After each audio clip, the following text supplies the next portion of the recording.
নমস্কার, বেবি রান্নাবাটিতে সবাইকে স্বাগত। আজকে আমি আপনাদের সাথে শেয়ার করব উচ্ছের ঝাল। এটা বড়রা অনেকেই আছে যেটা উচ্ছে বা করলা পছন্দ করেন না, আর ছোটরা তো বলতে হবে না, একদমই তারা পছন্দ করে না। তবে এইভাবে বানিয়ে দিলে ছোটোর থেকে বড় সবাই ভীষণ পছন্দ করবে।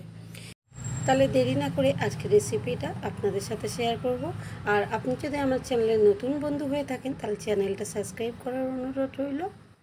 এখানে আমি উচ্ছে ঝাল তৈরি করার জন্য 4টে উচ্ছে নিয়েছি। আর উচ্ছেগুলো দেখুন ঠিক এরকমভাবে একটু মোটা মোটা করে রেখে আমি কেটে নিয়েছি। আর কাটার পরে একটু জলে 10 মিনিট ভিজিয়ে রেখেছি।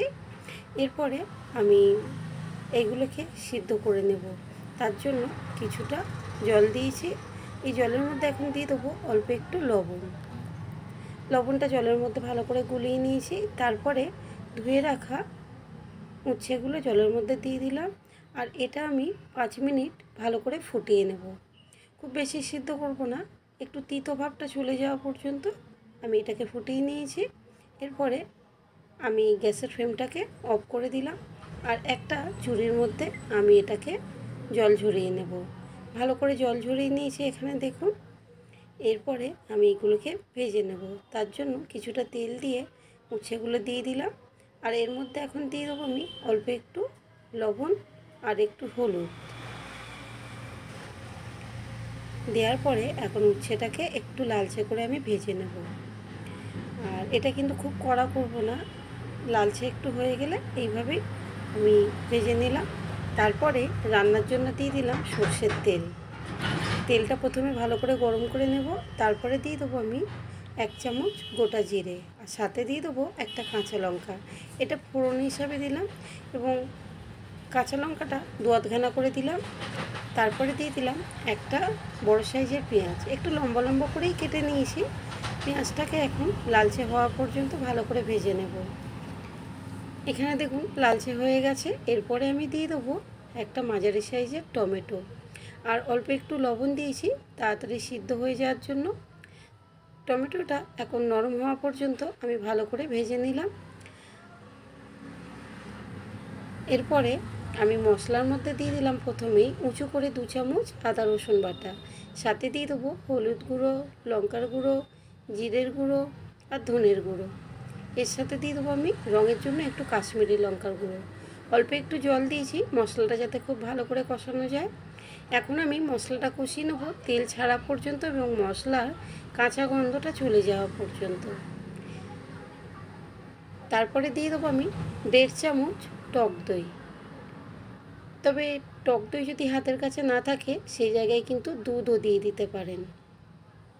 এরপরে ভালো করে এইভাবে টক দইটা নাড়াচাড়া করে নিয়েছি, ভালো করে তেল ছেড়ে গেছে।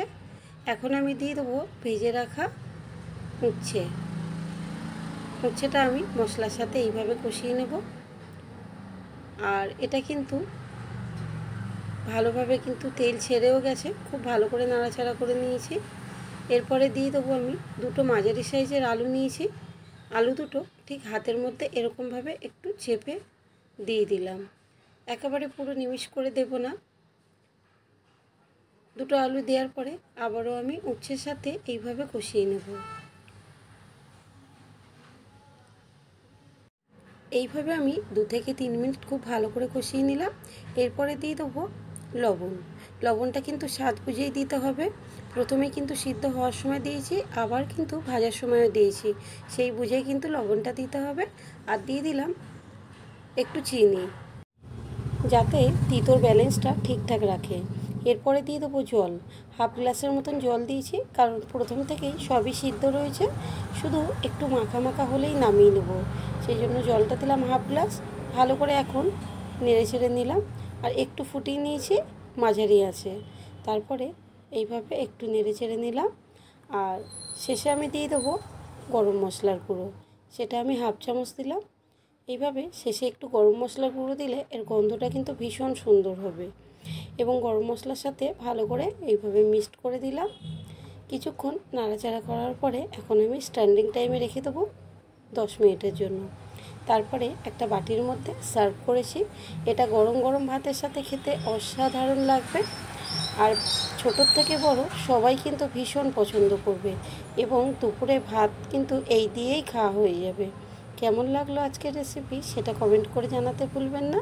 ভালো লাগলে একটা লাইক করবেন, শেয়ার করবেন বেশি বেশি করে এবং চ্যানেলটা সাবস্ক্রাইব করে রাখবেন নতুন বন্ধু হয়ে থাকলে। দেখা হবে পরের কোনো রান্না নিয়ে।